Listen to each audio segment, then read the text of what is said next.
Frig Off was filmed before a live studio audience. Welcome to Frig Off, the only show where the laugh track is just your racist uncle farting into a vinyl couch so loud it sounds like two midgets wrestling in a bathtub full of glue. Tonight's episode is brought to you by Canadian Tire. Canadian Tire, where your dad goes to avoid you. Now listen, today I'm talking about a show from the late 70s, early 80s, Three's Company. And sweet baby Gretzky, the premise of that thing is so shitty, just watching it could give you a pink eye. I saw one episode and it felt like the universe spit in my mouth on accident. Like, at first I thought the worst thing to come out of the 70s was My Cousin Reg or Waterbeds. I mean, Cousin Reg still gets inappropriate boners at funerals, and waterbeds were like having sex on a trampoline filled with soup. But Three's Company was somehow worse. So here's the setup. There's these two women. First, Chrissy Snow. I'd walk a mile across her titties barefoot and fall down every second step. And then there's Janet Wood. Well, she's the type of woman who looks at you from across a room and suddenly you're offering to help her assemble IKEA furniture you don't even own. And before you know it, you're listening to her like she's the Prime Minister at bedtime. So anyways, these two girls share an apartment in Santa Monica and they need a third roommate. So after a night of what one can only assume was a typical 70s key party, they meet Jack Tripper and offer him the room. The problem? Their landlord, Mr. Roper, the crusty old perv who looks like a dehydrated butter tart wearing corduroy, refuses to let a man live with two women unless, get this, the man pretends to be gay. That's right. The entire sitcom hangs on the idea that the landlord is scared of hetero dick, and now Jack Tripper has to pretend he knows all the words to every musical. Holy Mary Brown's chicken, what the actual frig? That's the whole show. The sexual revolution was happening, but American TV still thought three adults sharing an apartment was somehow filthier than the bathroom at a Sudbury strip club on Toonie Tuesday. The writers looked at the world and said, okay, people out there are watching adult films in a public theater like it was the goddamn Saturday matinee, but what if the scandal was a man eating breakfast with women? Like Jesus Murphy. Like, imagine that today. You're filling out a rental application and the landlord's like, all right, son, you can have the place, but only if you limp wrist your way through the lobby every day and talk about Broadway like your mouth's full of glitter. Buddy, in 2025, you can walk in wearing assless chaps and singing Nickelback karaoke while dragging a dildo the size of Terry Fox's prosthetic leg, and the landlord's still going to rent you as long as the check clears. Mr. Roper was the original buzzkill.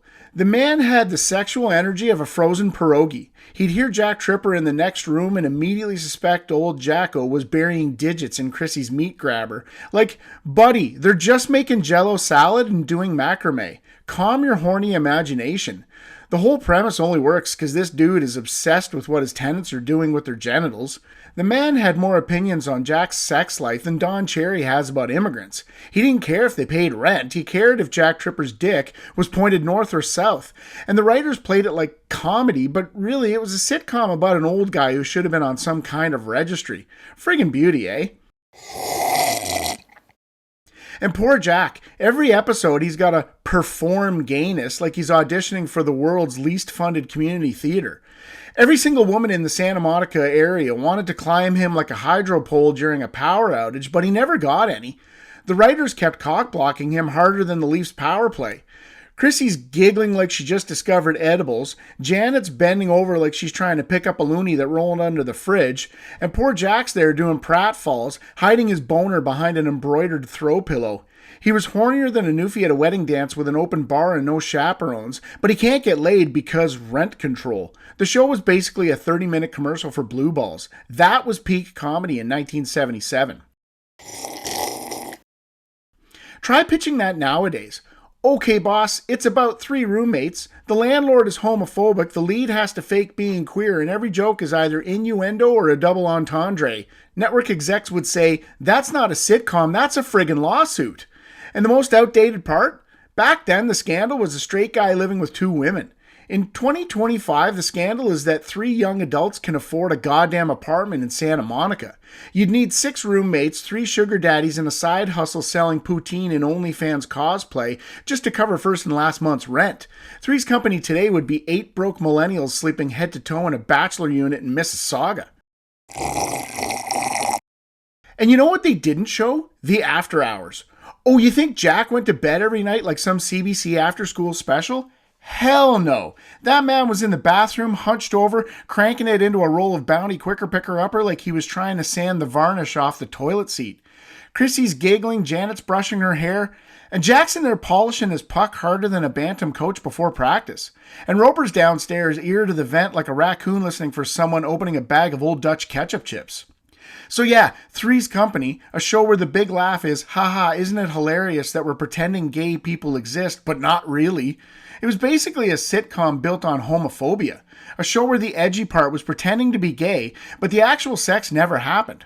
Watching it now makes you feel like you dug up your uncle's VHS porn stash and you start watching it, only to realize too late that you've been cranking it to handicapped women with big tits. The only thing more absurd than the premise is that people thought it was edgy.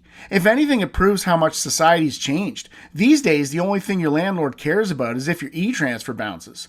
So next time you think TV's gotten trashy, just remember, there was once a primetime sitcom where the big laugh was a landlord screaming, "No straight cock in this house." Anyway, that's enough out of me. Time to go pretend I'm gay so I can afford a half a basement apartment in Moose Jaw. Frig off.